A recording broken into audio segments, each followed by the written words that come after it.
Hello dear students, welcome to Motion Online. और हम लोग आज करने वाले हैं अपने पुष्पी पादपों में लैंगिक जनन अध्याय का तीसरा लेक्चर। राइट, अगला लेक्चर फिर चौथा लेक्चर होगा ये, चौथा लेक्चर। बच्चों, हम लोगों ने पिछले लेक्चर में डिस्कस कर लिया था कि गुरु बीजाणु धानी के अंदर गुरु बीजाणु मातृ कोशिका कैसे विभाजित होती है और विभाजित होके उसके अंदर से एक गुरु बीजाणु कैसे बन जाता है, बाकी तीन का अभ्रष्टन हो जाता है, अभ्रष्ट हो जाती हैं, और एक जो रहती है वो सक्रिय भागीदारी देती है भ्रूण कोष बनाने में, एम्ब्रायो सैक बनाने में। लास्ट लेक्चर पे हमने बात यहां छोड़ी थी। आज के लेक्चर में हमें करना है क्या कि भ्रूण कोष का निर्माण कैसे होता है। और बहुत बहुत मजेदार बात है, बहुत बढ़िया सी चीज है। ध्यान से सुनेंगे, ध्यान से समझेंगे। हमने पिछले लेक्चर में आपको काफी सारी बातें बता रखी हैं। आपको बस क्या करना है, आपको ये सीखना है कि भ्रूण कोष का निर्माण कैसे होता है। तो आइए सीखते हैं बच्चे, भ्रूण कोष का निर्माण।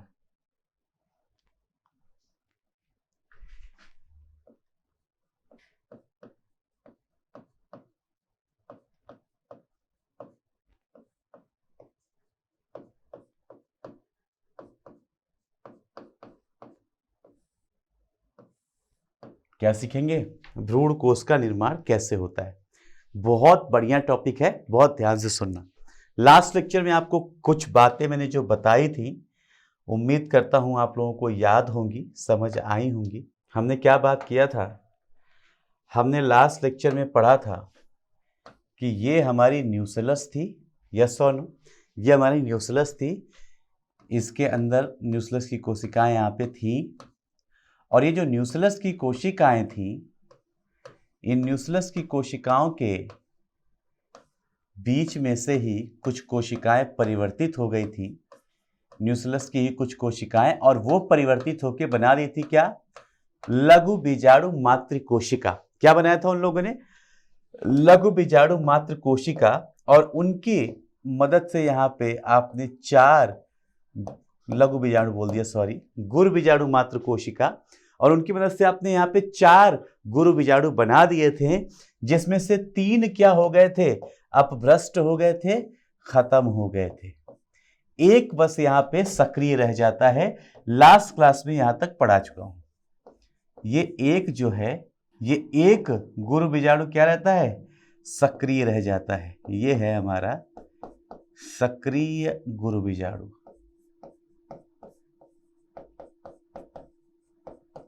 और ये एक जो सक्रिय गुरु बीजाणु है, इसी से भ्रूण कोष का निर्माण होता है। इसी से क्या होता है बच्चे? भ्रूण कोश का निर्माण होता है। पोष नहीं, कोश, एम्ब्रायो सैक।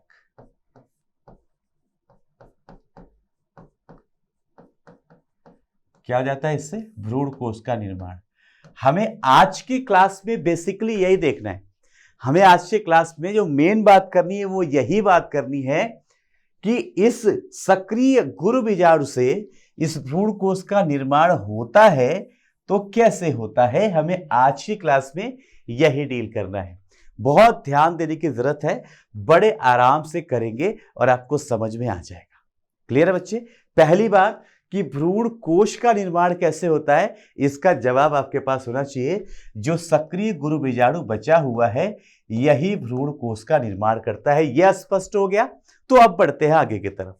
अब क्या बढ़ते हैं? आगे की तरफ कि निर्माण ये करता है, कैसे करता है वो देखते हैं। भ्रूण कोश का जब निर्माण होना होता है, जब परिपक्व होता रहता है, जब परिपक्वन होता रहता है हमारे पादप के अंदर, हमारे पुष्प के अंदर, तो उसके अंदर जो स्त्री केसर है वहां पे अपने आप ही भ्रूण कोश का निर्माण होने लगता है। परिपक्व स्त्री केसर के अंदर, परिपक्व जायांग में क्या होने लगता है? भ्रूण कोश का निर्माण। और इस भ्रूण कोश का निर्माण कैसे होता है ये हमें देखना है। आओ फटाफट शुरू करते हैं। हमारे पास एक सक्रिय गुरु बीजाणु है।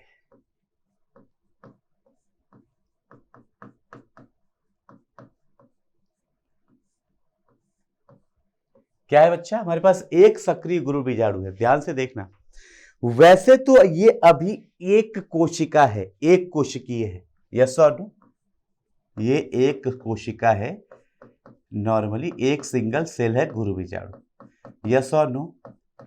पहले इसके अंदर होता है विभाजन। क्या होता है इसके अंदर?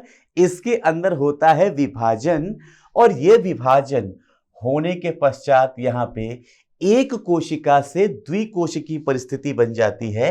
यानी आपको क्या ध्यान रखना है बच्चे, जरा देखना, यहां पे होता है विभाजन। पता है कौन सा विभाजन? पता है कौन सा विभाजन? यहां होता है समसूत्री विभाजन।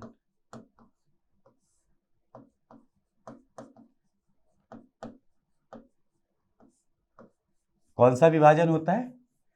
समसूत्री विभाजन। एक समसूत्री विभाजन से, आप लोगों को पता होगा, एक समसूत्री विभाजन से कितनी संतति कोशिकाएं या कितनी पुत्री कोशिकाएं बनती हैं? 2 कोशिकाएं। लेकिन बच्चे एक चीज मेरे साथ देखना, जब भी कोशिका का विभाजन होता है, कोशिका विभाजन में 2 चरण होते हैं। कोशिका विभाजन में कितने चरण होते हैं बेटा? कोशिका के विभाजन में 2 चरण होते हैं। पहला चरण होता है जब उस कोशिका के केंद्रक का विभाजन होता है। सबसे पहला स्टेप क्या होता है कोशिका विभाजन में? केंद्रक विभाजन का। पहला स्टेप किसका होता है? केंद्रक विभाजन का। और दूसरा स्टेप क्या होता है भैया? कोसा द्रव्य विभाजन का। यहां पे आपको थोड़ा सा मेरे साथ देखना पड़ेगा और समझना पड़ेगा क्या हो रहा है।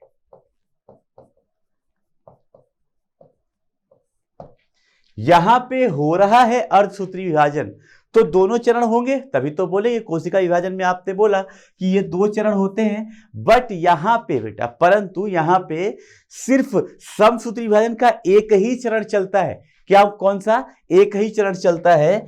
यहां समसूत्री विभाजन हो रहा है और समसूत्री विभाजन में सिर्फ एक चीज, पहला स्टेप हो रहा है यहां पे केंद्रक विभाजन। क्या हो रहा है? केंद्रक का विभाजन। और इससे होगा क्या? जब एक कोशिका के अंदर जो केंद्रक मौजूद है वो केंद्रक विभाजित हो जाता है, लेकिन वहां पे कोसा द्रव्य का विभाजन नहीं होगा, तो उस कोशिका के अंदर अपने आप 2 केंद्रक बन जाएंगे। कितने केंद्रक बन जाएंगे?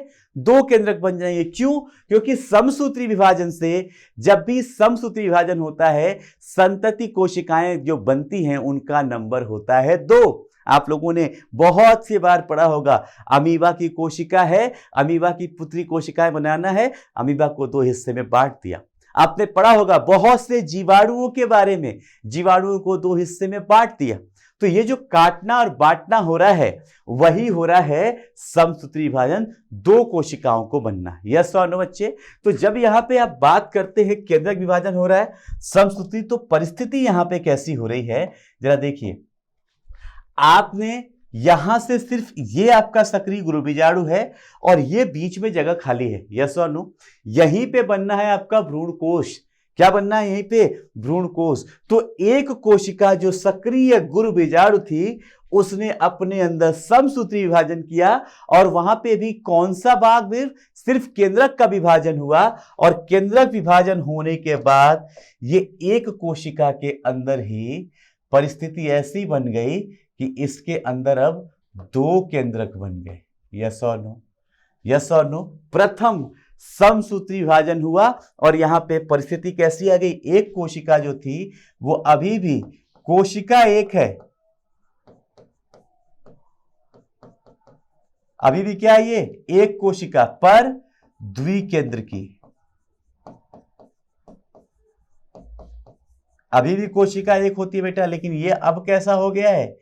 केंद्रक जो इसके अंदर था वो विभाजित हो गया है, इसलिए परिस्थितियां अब यहां पे द्विकेंद्र की हो चुकी है। यस और नो? अब क्या हुआ? फिर से समसूत्री विभाजन। ध्यान से देखेंगे, आपसे सीधा सवाल पूछा जाता है कि कितने होंगे? मैं अभी सिखाऊंगा, अभी आपको खुद ही मैं सिखाऊंगा, बट मैं आपको सारी बातें दिखा दूं, फिर किताबी भाषा बता दूंगा। पहले एक बार सीख लो, फिर देखने में कुछ नहीं जाएगा। समसूत्री विभाजन, फिर से समसूत्री विभाजन, और पता है कैसा, जैसा पहले था। मतलब यहां पे भी जो समसूत्री विभाजन हो रहा है, इसमें सिर्फ किसका विभाजन होगा, सिर्फ केंद्रक का विभाजन होगा।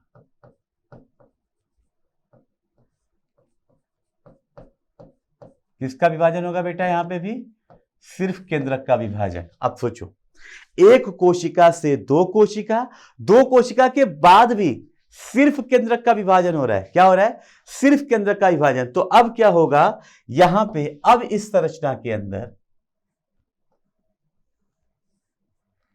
एक से दो बने थे, इसके विभाजन से दो केंद्रक और एक केंद्रक के विभाजन से दो, तो टोटल 2 और 2 4 केंद्र की परिस्थिति आ गई। मैं ये वाला हटा रहा हूं पॉइंट, ये बस आपको याद दिलाने के लिए था, 11th में पढ़ा होगा।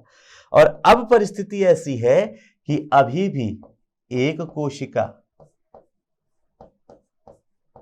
अभी भी कोशिका की संख्या एक ही है, पर केंद्रक इसके अंदर कितनी है, चतुर केंद्र की। यस और नो,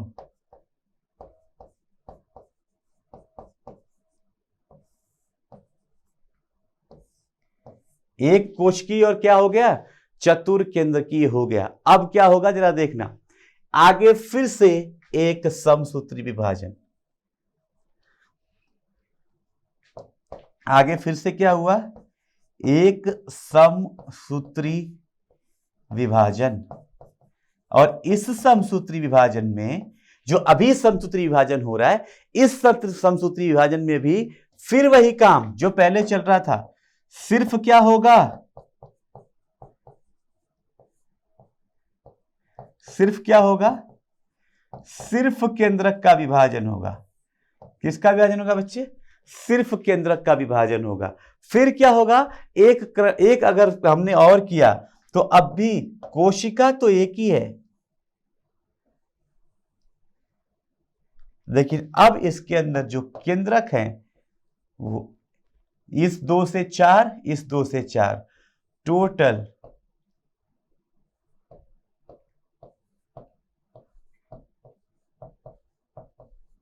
परिस्थिति कैसी हो गई। अब एक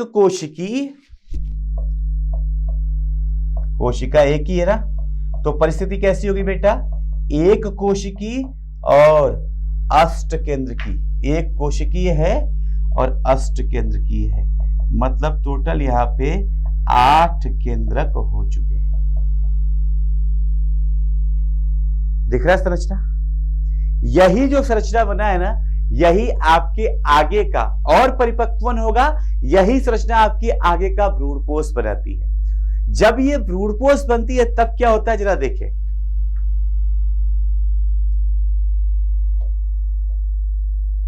यहां से फिर से डेवलपमेंट होता है, और अब मैं इसको परिवर्तित कर रहा हूं भ्रूणपोष में।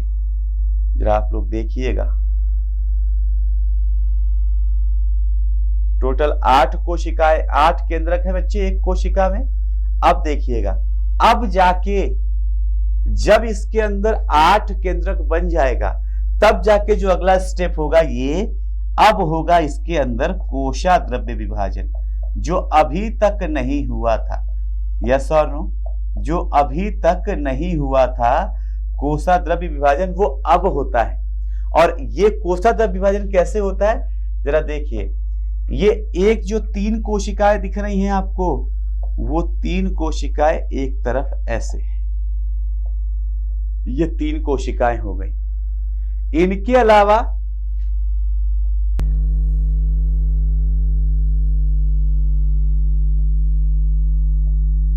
नीचे की तरफ ये 2 कोशिकाएं ऐसे स्पष्ट है, और यहां पे ही इन कोशिकाओं के साथ साथ ही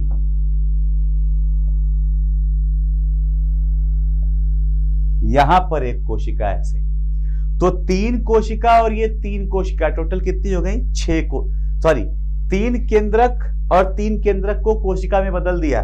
तो अब जो एक कोशिकी थी, इसमें 1 2 3 1 2 3 6 कोशिकी, बीच में रह गया इसका जो पोलर न्यूक्लियाई था, जो 2 केंद्रक हैं वो बीच में रह जाते हैं। यहां पे देखना है, बहुत ध्यान से देखने की जरूरत है। यहां पे जैसे ही आप देखते हैं बच्चे रटने लगते हैं, आज सिखा देता हूं कि रटना ना पड़े बच्चों को।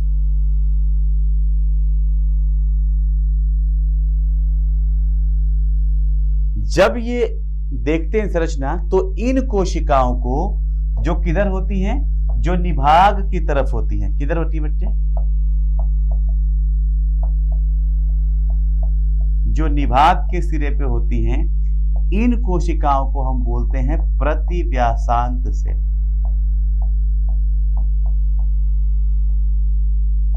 क्या बोला जाता है इनको? प्रतिव्यासांत कोशिका। स्पष्ट है? क्या बोला इनको? प्रतिव्यासांत कोशिका। यहां पे जो नीचे की ये दो कोशिकाएं हैं, इन्हें बोलते हैं हम सहायक कोशिका। क्या बोलते बेटा? सहायक कोशिका। ये जो मैंने पिंक कलर का बनाया है, ये पिंक वाली संरचना हो जाती है हमारी अंड कोशिका या अंडाणु।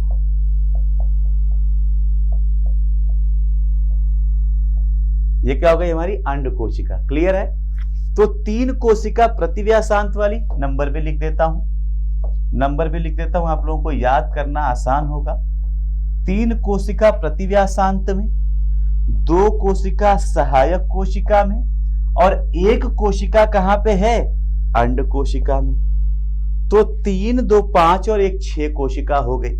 इनके अलावा ये जो बीच में दिख रहा है आपको, ये जो ग्रीन का हिस्सा है, 3 कोशिका इधर, 3 कोशिका इधर, बीच में जो ये केंद्रक पड़ा है, जो अकेला एक, इसे हम बोलते हैं ध्रुवीय केंद्रक।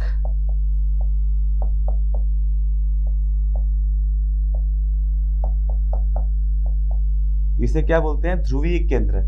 और ये जो कोशिका है बीच में बड़ी सी, ये लार्ज कोशिका, इस कोशिका को बोलते हैं, ये वाली कोशिका को, इस कोशिका को बोलते हैं मध्य कोशिका, सेंट्रल सेल। इसे क्या बोलते हैं हम लोग? मध्य कोशिका बोलते हैं।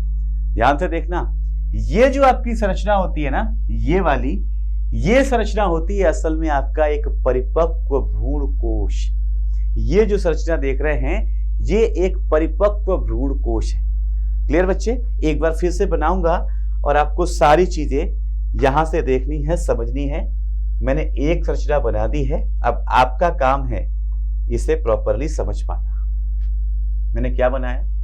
प्रॉपर लेबलिंग करके एक बना लेते हैं, सारी चीजों को एक साथ। क्लियर है बच्चे? यहां पे ऊपर के तरफ बेटा हमने बोल दिया कि ये निभाग क्षेत्र है, और इस निभाग क्षेत्र में बच्चों 3 कोशिकाएं हैं। कितनी कोशिकाएं हैं? यहां निभाग क्षेत्र में 3 कोशिकाएं हैं। पहली बात स्पष्ट है, पहले भी बनाया था। नीचे के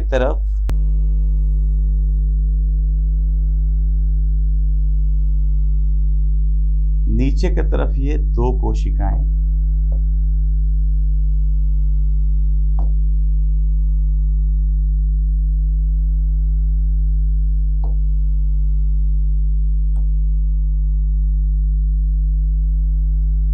नीचे की तरफ ये 2 कोशिकाएं, और इनके साथ साथ यहीं पे अंड कोशिका। यस और नो? हमने बात की है, बना के दिखा दिया है। अब मेन भ्रूण कोश दिखा रहा हूं और इसकी कहानी बता रहा हूं, जो आपको सीखना था आज के लेक्चर में कि ये बनता कैसे है। 3 कोशिका यहां पे, 3 कोशिका यहां पे, बीच में 2 इसमें छोटे छोटे क्या बन जाएंगे? ध्रुवीय केंद्रक बन जाएंगे। येलो बन गया। और इन ध्रुवीय केंद्रकों के लिए एक सीमा निर्धारित हो जाएगी, ये बड़ी इंपॉर्टेंट है।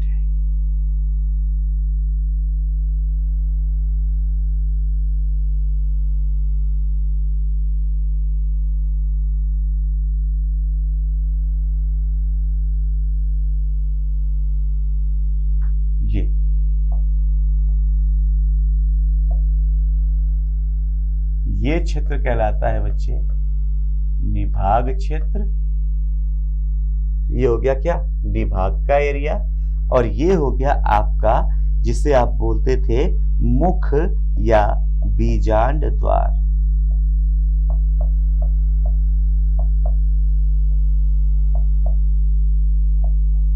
या मुख वाला हिस्सा।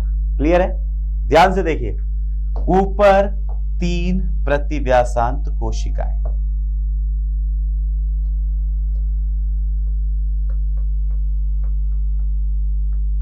अब प्रॉपरली दिखेगा, इस पे खूब सवाल आते हैं इसलिए बहुत अच्छे से बना के भी दिखा दिया दोबारा से। वहां पे थोड़ा छोटा था, अस्पष्ट नहीं था, बहुत स्पष्ट कर दिया है। प्रतिव्यासांत कोशिकाओं की संख्या 3, यस और नो। प्रतिव्यासांत कोशिकाओं की संख्या कितनी हो रही है? 3 हो रही है। बीच वाली ये जो कोशिका है, ये कोशिका हो गई हमारी मध्य कोशिका।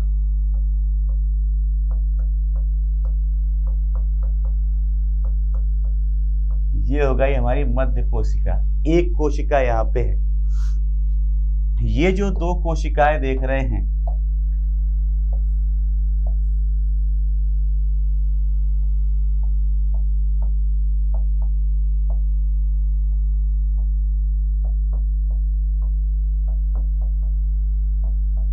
ये क्या होती हैं? सहायक कोशिका नंबर 2।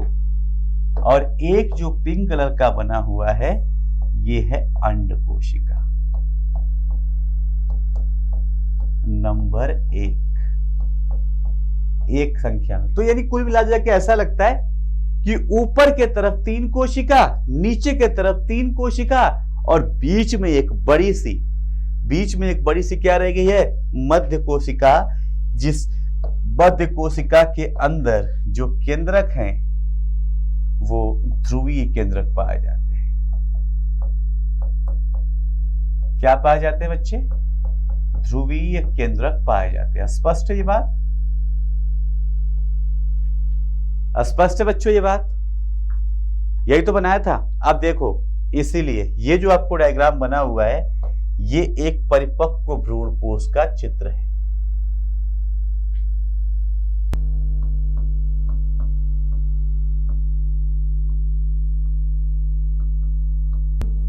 कोश का आपको बेटा डायग्राम दिखा रहा हूं। क्लियर? देखिए, जब एक आप परिपक्व भ्रूण कोश को देखते हैं तो क्या क्या चीजें दिखाई दी आपको, कहां पर क्या क्या चीजें समझ में आनी चाहिए? पहला,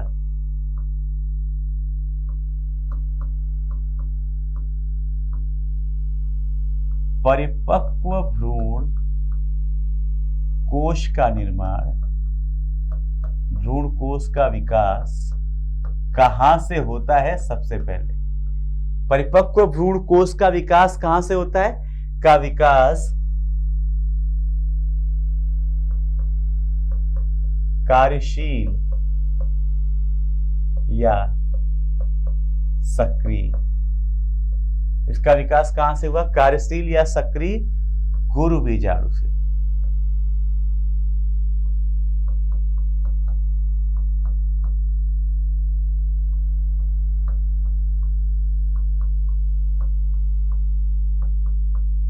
कहां से होता है? कार्यशील या सक्रिय गुरु बीजाणु से होता है। पहली बात क्लियर। दूसरी चीज देखना,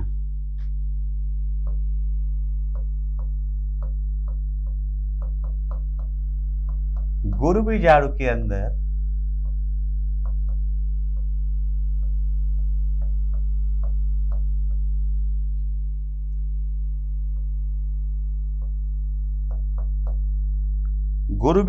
अंदर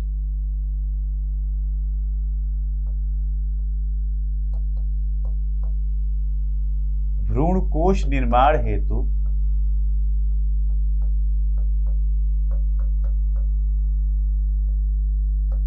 या भ्रूण कोश के निर्माण के लिए देखना, और सहमत करते हो या नहीं करते हो ये बताना कि जब भी भ्रूण कोश का निर्माण हो रहा है तो क्या हुआ? 1, 2 और 3, 1, 2, 3 क्रमिक समसूत्री विभाजन हुए। देखो, पहला, दूसरा, तीसरा, यस और नो। और वो भी कैसे? जहां पे सिर्फ किसका विभाजन हो रहा था? केंद्रक विभाजन, यस और नो।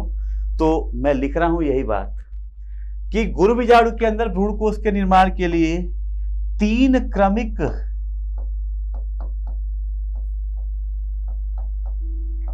तीन क्रमिक समसूत्री विभाजन,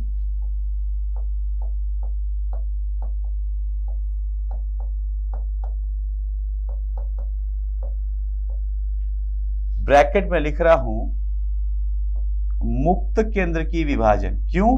क्योंकि यहां पे सिर्फ किसका विभाजन हो रहा था? सिर्फ केंद्रक का हो रहा था। यस और नो?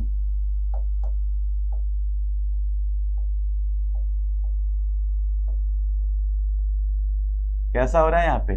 तीन समसूत्री विभाजन, तीन क्रमिक समसूत्री विभाजन, वो भी कैसे है? जो मुक्त केंद्र की, मतलब फ्री न्यूक्लियर डिवीजन है, मुक्त केंद्र की विभाजन होते हैं। दिखाया मैंने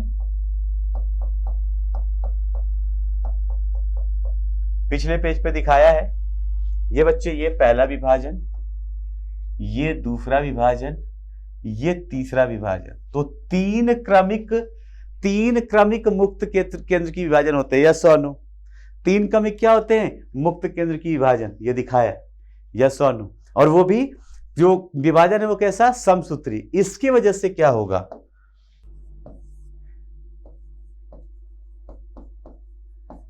तीन क्रमिक विभाजन किसका विभाजन? केंद्रक का विभाजन। तीन क्रमिक विभाजन कुल 8 केंद्रकों का निर्माण करता है।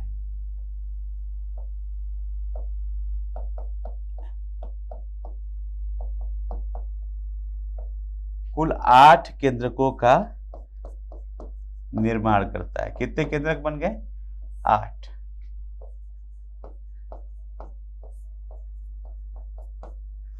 कुल 8 केंद्रकों का निर्माण करता है। केंद्रक बनने के बाद 8 केंद्रक के बाद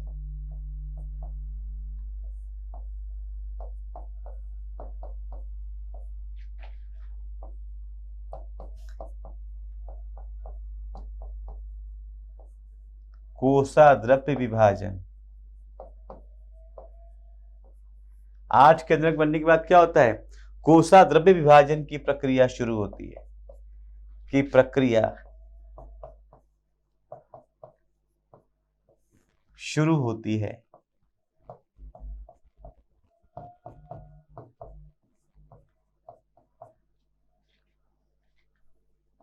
राइट? क्या बनाती है ये? इसके बाद कोषाद्रव्य विभाजन की प्रक्रिया शुरू होगी, जो क्या करेगी वो नेक्स्ट पे देखो, 5वें पेज पे, सॉरी नेक्स्ट पेज पे 5वां पॉइंट। कोषाद्रव्य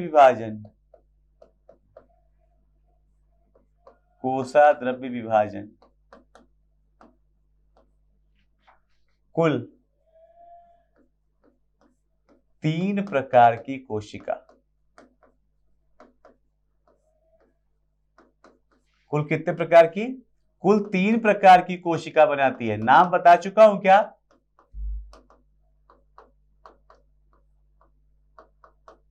कितने प्रकार की कोशिका बनाती है?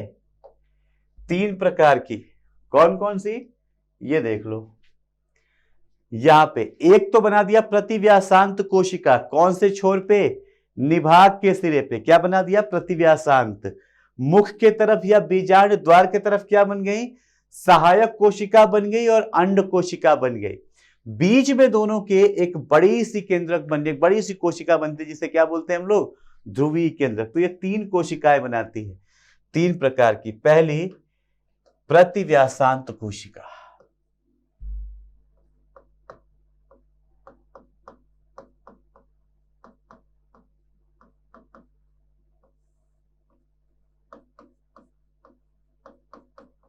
पहले क्या बन गई? यहां से प्रतिव्यासांत कोशिका। नंबर में कितने हैं? 3 प्रतिव्यासांत कोशिका बनते हैं। और ये कौन से सिरे पे बनते हैं? निभाग में। ये भी पूछा जाता है कि कहां पे कौन है? निभाग सिरे के तरफ।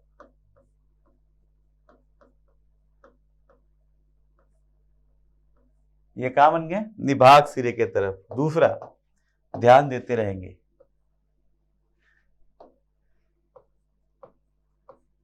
जो दूसरी कोशिका बनती है यहां पे वो बनती है मध्य कोशिका।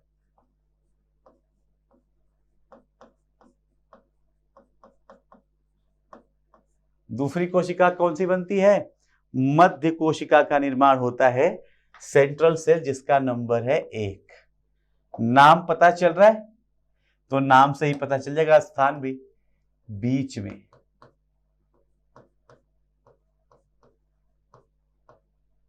बीच में ध्रुवीय केंद्रक की कोशिका, जहां पे ध्रुवीय केंद्रक भी है बीच में, ध्रुवीय केंद्रक की कोशिका को क्या बोलते हैं? मध्य सेल बोल देते हैं। स्पष्ट है? सबसे एंड में, इसके भी लास्ट में, यहां पे तीसरे प्रकार की कोशिका बन जाती है बच्चों, जिसे हम बोल रहे हैं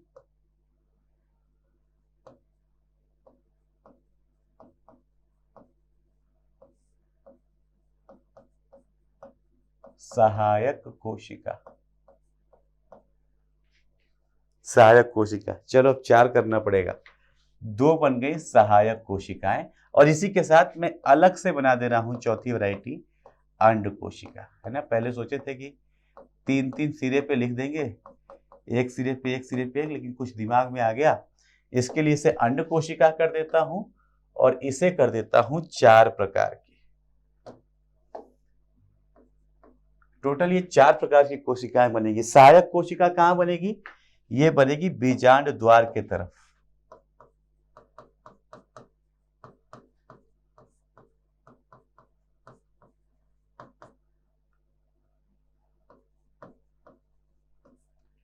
कहां बनेगी? ये बीजांड द्वार की तरफ। ध्यान से देखिए, ये बीजांड द्वार की तरफ बन गई। अंड कोशिका भी कहां बनेगी? अंड कोशिका भी यही बनेगी, बीजांड द्वार के तरफ। टोटल ये 4 प्रकार की कोशिकाएं बन गई। अगर मैं कोशिकाओं की संख्या गिनूं, यहां पे अगर मैंने जो नंबर लिखा है यहां पे मैं कोशिकाओं की संख्या गिनना चाहता हूं,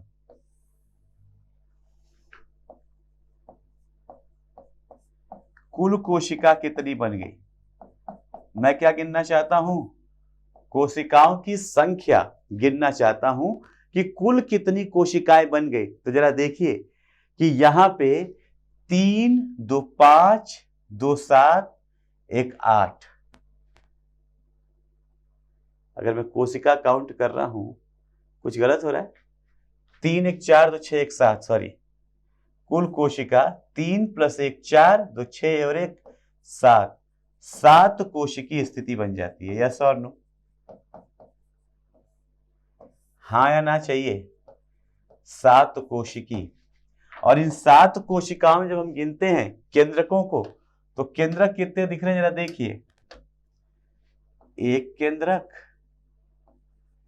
2 केंद्रक, 3 केंद्रक। यस और नो? 4 5,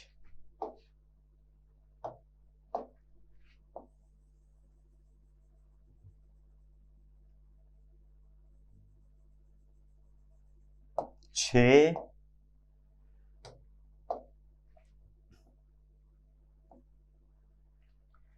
1 केंद्रक, 2 केंद्रक, 3 केंद्रक। काउंटिंग देखना, जितनी कोशिकाएं उतनी केंद्रक यार। 1 केंद्रक, 2 केंद्रक, 3 केंद्रक, 8 केंद्रक बने थे। हाँ ना बोल दो? 8 केंद्रक बने थे टोटल। यहां पे हमने लिखा अष्ट केंद्र की। इन 8 केंद्रकों को हमने बांट दिया। कैसा बांटा? 3 एक सिरे पे आ गए हैं, 3 एक सिरे पे आ गए हैं, 2 बीच में हैं, तो टोटल है तो 8 केंद्रक ही। 3 ये जिसे हम प्रतिव्यासांत बोल रहे हैं, 3 ये बीजांड द्वार के छोर पे जिसमें 2 सहायक कोशिकाएं हैं, 1 अंड कोशिका है। यस और नो? एक क्या है? अंड कोशिका। और यहां बीच में जो मध्य कोशिका है, यहां पे 2 केंद्रक है। यहां पे ध्रुवीय केंद्रक की अगर नंबर लिखे तो ये केंद्रक का नंबर क्या है? 2। तो अगर मैं केंद्रक भी काउंट करूं, 7 कोशिकी हो गए, और कुल केंद्रक हाथों हाथ यहीं पे हम क्या कर रहे हैं? कुल केंद्रक भी गिन लेते हैं। तो इस प्रतिव्यासांत की 3 कोशिकाओं में 3 केंद्रक। यस और नो? 3 कोशिकाओं में 3 केंद्रक, मध्य कोशिका के एक कोशिका में 2 केंद्रक, तो 3 और 2 5 केंद्रक, 2 केंद्रक सहायक कोशिका में और 1 केंद्रक, तो 5 और 2 7 और 1 अंड कोशिका में, तो ये हो जाएगा 8 केंद्रकी।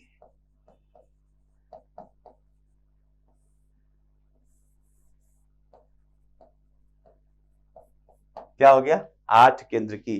तो यहां से आया क्या? यहां से जो रिजल्ट आया वो रिजल्ट ये आया कि एक, ध्यान से देखना, एक परिपक्व भ्रूण कोश में या एक परिपक्व भ्रूण कोश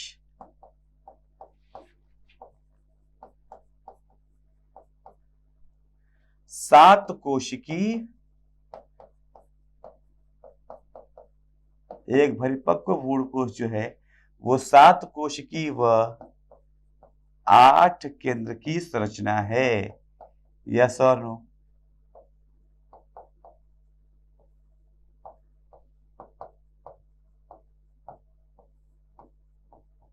क्या है ये? 7 कोशिकी व 8 केंद्र की संरचना है। आपको यही चीज कई बार आपके बोर्ड एग्जाम में पूछा जाता है कि इसका आप बनाइए, चित्रण करिए, एक्सप्लेन करिए, विस्तार करिए, कैसे बनता है। तो वो सारी कहानी आपको मैंने एक तरफ से सिखा दी है कि कैसे इसका निर्माण होगा। समझ में आया? कैसे आपका ये भ्रूणकोश बनता है। अच्छा देखो, भ्रूणकोश बन गया 7 सेल्ड 8 न्यूक्लिएटेड, है ना, 7 कोशिकी और 8 क्या हो गया? केंद्र की। ये बहुत अच्छे से याद कर लेना भैया, ये बहुत बहुत महत्वपूर्ण चीज है, राइट। इसी की लड़ाई हम लड़ रहे थे। अब आपको एक चीज और ध्यान देना है कि भाई जायांग के अंदर स्त्री, जो स्त्रीलिंग है, जो मादा जननांग है, उस संरचना के अंदर ये भ्रूणकोश बन गया। क्या बन गया? उस संरचना के अंदर भ्रूणकोश, और यहां पे अंड कोशिका है, तो निषेचन अंड कोशिका के अंदर होना होगा। यस और नो? निषेचन कहां होगा? अंड कोशिका के अंदर।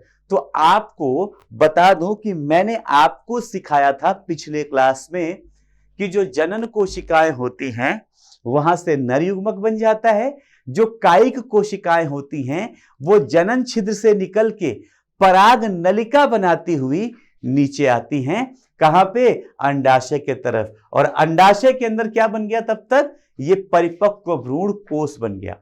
जब भ्रूण कोश बन जाएगा, एक परिपक्व भ्रूण कोश बन जाएगा, तब इसका निषेचन हो पाएगा। यस और नो?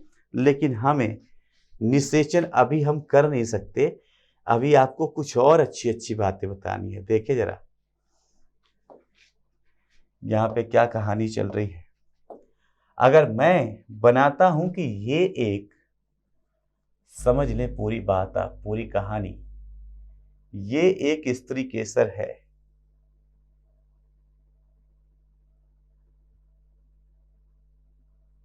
ये एक स्त्री केसर है, ये अंडाशय वाला हिस्सा हो गया। यस और नो? अब मैं यहाँ पे बीजांड वैसा नहीं बनाऊंगा, अब मैं यहाँ पे भ्रूणकोश बनाऊंगा। क्या बनाऊंगा? भ्रूणकोश बनाऊंगा, जिसमें मैं स्पष्ट रूप से इस सिरे पे 3 कोशिकाएं दिखाऊंगा।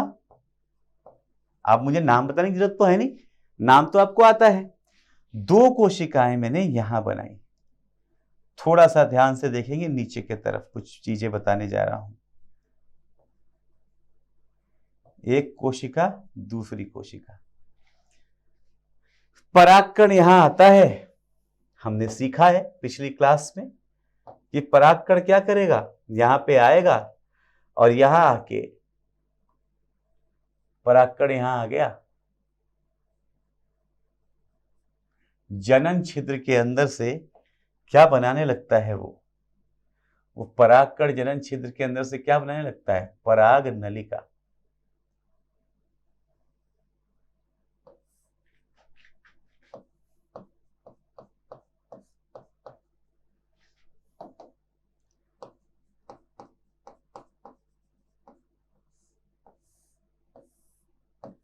क्या बनाता है बच्चे? पराग नलिका। ध्यान से देखना, ये पराग नलिका जो आ रही है, मान लो यहां पे एक और आया, बहुत से आ सकते हैं ना, जनन छिद्र से ये भी बना, ये भी पराग नलिका। ये ये पराग नलिकाएं जो होती हैं वो नीचे आती हैं वर्तिका से होती हुई और यहां से जाती हैं। यस और नो? यहां से ये पराग नलिका संभव है बच्चे कि वो जहां यहां से आ रही है ये घूम के वापस चली जाए और निषेचन ना हो। मैं क्या बोल रहा हूं? ये संभव है कि जो पराग नलिका आ रही है वो नीचे आए और घूम के इस भ्रूणपोष से चला जाए और निषेचन ना हो अंड कोशिका से। पता है, क्योंकि हमने आपको सिखा रखा है इसके पहले वाले अध्याय में कि भाई निषेचन बड़ी महत्वपूर्ण प्रक्रिया है, इसके वजह से ही जीवन की निरंतरता चल रही है। तो आप इसे हल्के में नहीं ले सकते कि हुआ तो ठीक है, नहीं हुआ तो ठीक है, ये बात आप नहीं कर सकते। आपको यहां पे निषेचन करवाना पड़ेगा और इस निषेचन को सुनिश्चित करने के लिए ध्यान से देखिए, मैं अभी ये हटा रहा हूं, इस निषेचन को सुनिश्चित करने के लिए कि हां यहां पे जो अंड कोशिका आ रही है उसका श्योर शॉट निषेचन हो जाए, यहां पे उंगली जैसी संरचनाएं पाई जाती हैं। यहां पे क्या होती है? उंगली जैसी संरचनाएं पाई जाती हैं जिन्हें हम बोलते हैं तंतुमय समुच्चय। जिन्हें हम क्या बोलते हैं बेटा? तंतुमय समुच्चय, फिलीफॉर्म एपरेटस। फिंगर जैसी हैं, फिलीफॉर्म एपरेटस बोला जाता है। क्या बोलते हैं बच्चे इसे? Filiform apparatus. ये क्या करती हैं? कुछ बहुत बड़ा काम नहीं है, बस इनका काम क्या देख लो।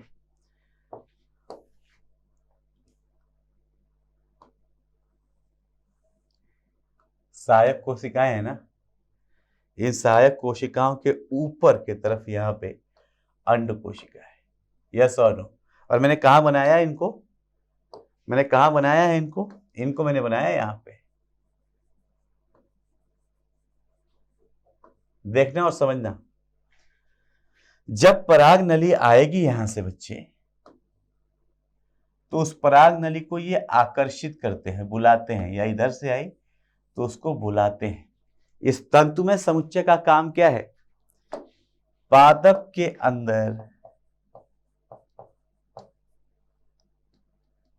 पुष्प के अंदर, है ना, पुष्प के अंदर आने वाले पराग नलिकाओं को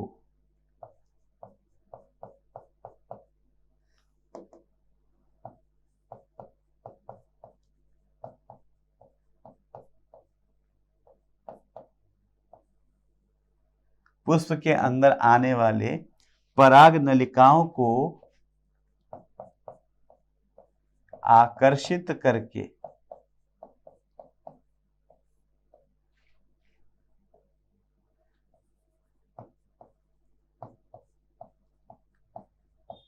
अंड कोशिका के तरफ निर्देशित करता है।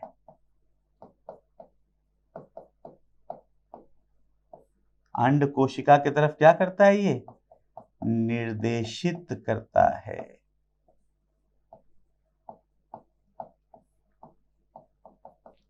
ये क्या करता है बच्चे? अंड कोशिका की तरफ निर्देशित करता है। देखो ये यहां से आ रहा है तो इसको ये बुलाता है, उंगली, उंगली जो है इसकी बुलाती है, अरे आपका ध्यान किधर है? आपका ध्यान किधर है? अंड कोशिका इधर है, तो आप किधर जा रहे हो? क्या? अंड कोशिका इधर है, आपका ध्यान किधर है?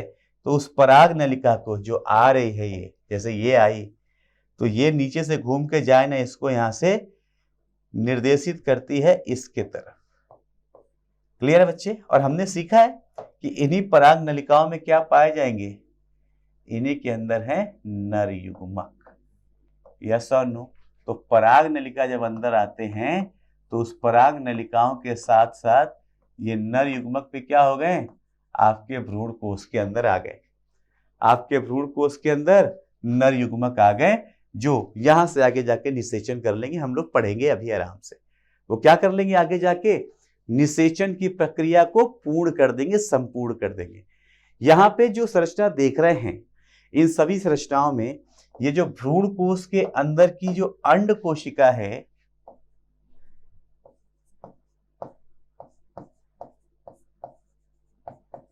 ये जो अंड कोशिका है या जिसे इसी को आप क्या बोल रहे हैं, या जो अंडाणु है, यह अंडाणु ही काम करता है कैसे, मादा युग्मक का।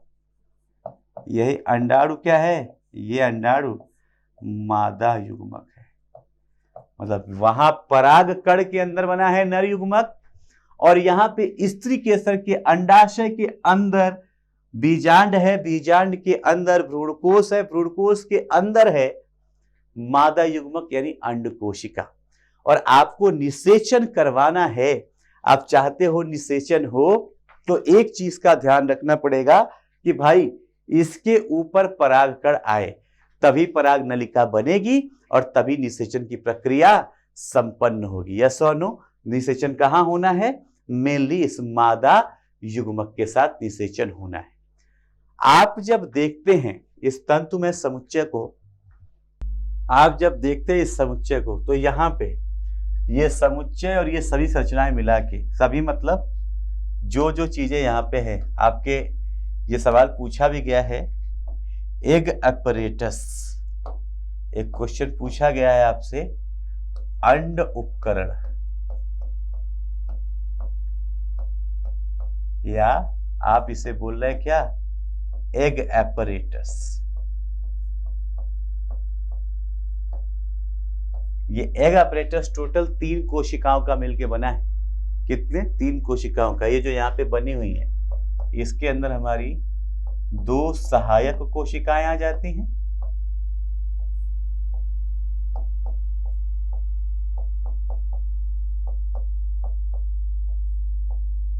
और 1 अंड कोशिका आ जाती है।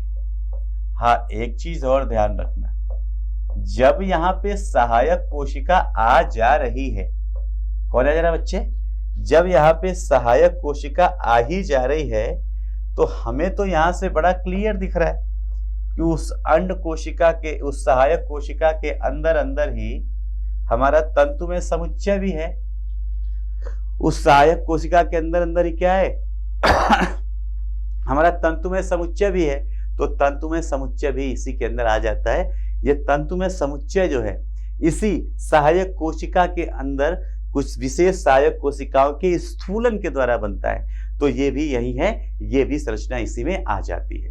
इस तरीके से बच्चे एक क्या हो जाता है, एक परिपक्व भ्रूण कोश का निर्माण हो जाता है। जब परिपक्व हो गया परागकण के, पराग कोश में परागकण जब परिपक्व हो गया भ्रूण कोश में, भ्रूण कोश में अंडाणु, और अंडाणु के परिपक्वन के बाद अगर ये दोनों एक साथ आएंगे तो निषेचन हो जाएगी। यस और नो? तो ये था मादा जननांग की संरचना। हमने जो शुरू की थी हमने वो खत्म किया। मादा जननांग का मेन काम क्या है, उसे एक परिपक्व भ्रूण कोश बनाना है। परिपक्व क्या करना है, भ्रूण कोश बनाना है, और इसी भ्रूण कोश के अंदर हमारी अंड कोशिका या अंडाणु भी बन जाएगी। स्पष्ट बच्चों? तो ठीक है, हमने भ्रूण कोश की संरचना पढ़ ली बहुत अच्छे से, और भ्रूण कोश की संरचना पढ़ ली। तो अब हमने क्या किया, हमने नर जननांग पूरा कर लिया, हमने मादा जननांग पूरा कर लिया। जब जननांग जान गए, इनके उन जननांगों के अंदर होने वाले जो पूर्व निषेचन प्रक्रिया थी, युग्मक जनन जान गए, कहाँ पे युग्मक बनेगा, कैसे बनेगा, जब ये सीख गए तो अब हम चल सकते हैं निषेचन के तरफ, जो हम लोग करेंगे अगली क्लास में। आज के लिए इतना ही, मिलते हैं बच्चों नेक्स्ट लेक्चर में। Till then, God bless, take care, have fun.